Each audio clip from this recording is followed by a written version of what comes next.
성경의 숲을 걷다 오늘은 출애굽기 5장입니다. 애굽으로 돌아온 모세는 아론과 함께 본격적으로 이스라엘의 구원을 위한 사역에 나섰습니다.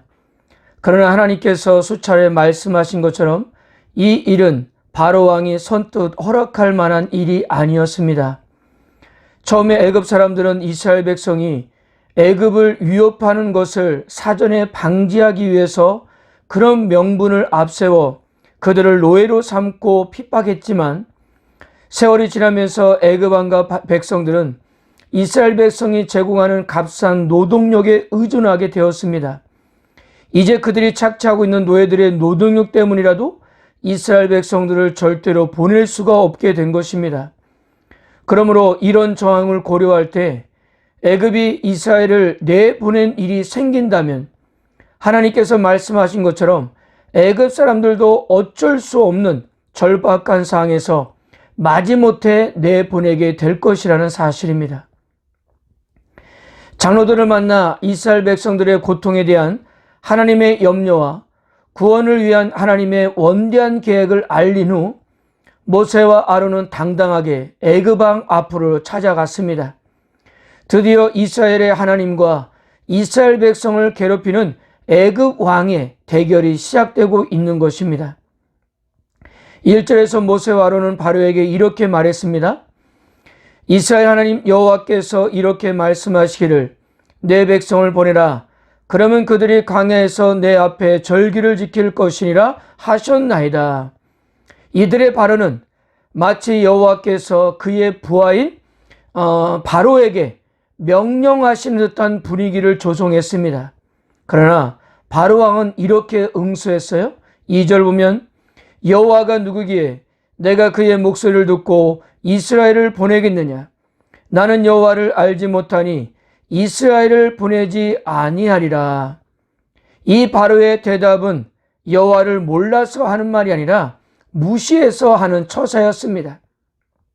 그는 여호와가 이스라엘 노예들의 신이라는 것을 수없이 들어왔을 거예요. 즉 노예들이 믿는 하나님이라고 한다면 별 볼 일 없다는 거였습니다.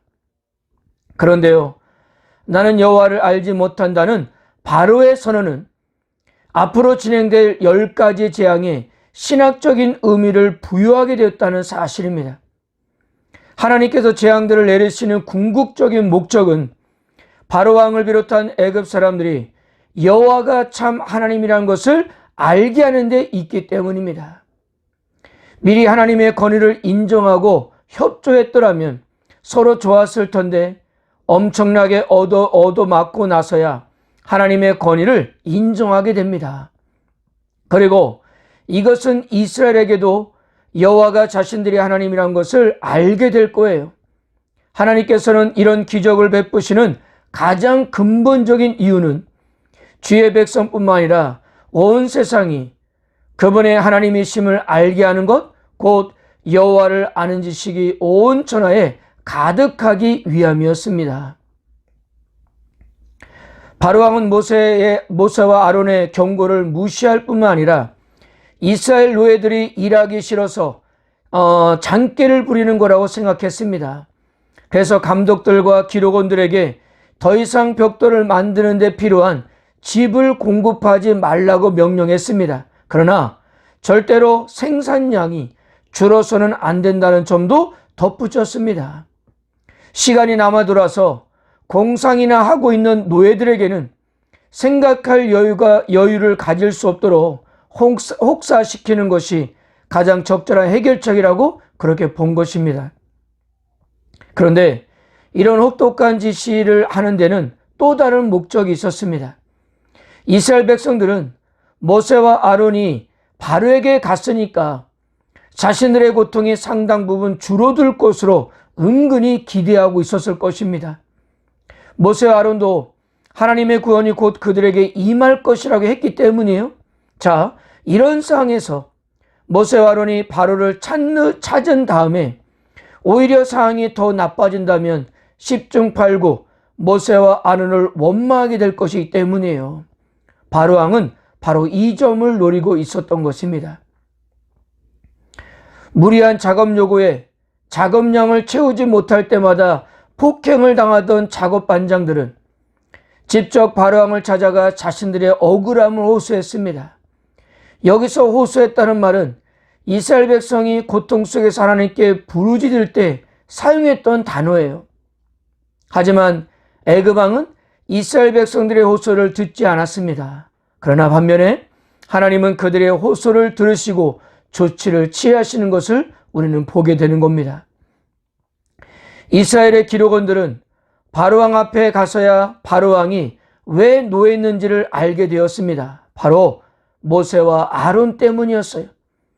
그들이 바로왕의 왕을 찾아가서 이스라엘 백성들이 강야에 가서 그들이 하나님 여호와께 제사를 드리게 해달라는 여호와의 요구를 전달한 것이 화근이 되었던 거예요. 바로왕은 이 정보를 제공함으로써 모세와 아론에 대한 고단수의 심리전을 펴고 있는 겁니다. 자신의 손가락 하나 까딱하지 않고 모세와 아론을 제거하겠다는 계획이었어요.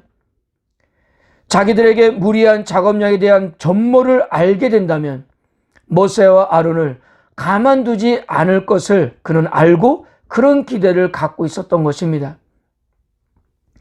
바로에게서 쫓겨나다시피 궁을 빠져나온 이스라엘의 기록원들은 매우 화가 났습니다.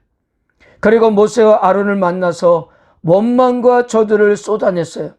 21절 그들에게 이르되 너희가 우리를 바로의 눈과 그의 신하의 눈에 미운 것이 되게 하고 그들의 손에 칼을 주어 우리를 죽이게 하는도다. 여호와는 너희를 살피시고 판단하시기를 원하노라.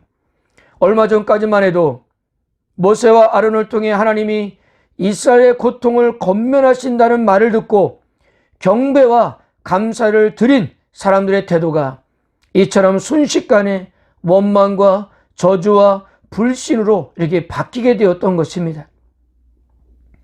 백성들의 원망을 들은 모세는 홀로 하나님을 찾았습니다. 22절 모세가 여호와께 돌아와서 아뢰되 주여 어찌하여 이 백성이 학대를 당하게 하셨나이까? 어찌하여 나를 보내셨나이까? 23절 내가 바로에게 들어가서 주의 이름으로 말한 후로부터 그가 이 백성을 더 학대하며 주께서도 주의 백성을 구원하지 아니하시나이다. 여기서 모세의 원망 같은 표현은 백성들이 하는 원망과는 다른 의미가 있는 것 같습니다.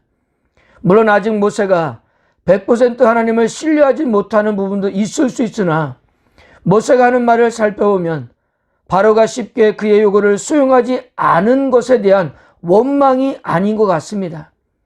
왜냐하면 하나님께서는 바로가 호락호락하지 않을 것이라고 누누이 그에게 말씀해 주었기 때문이에요.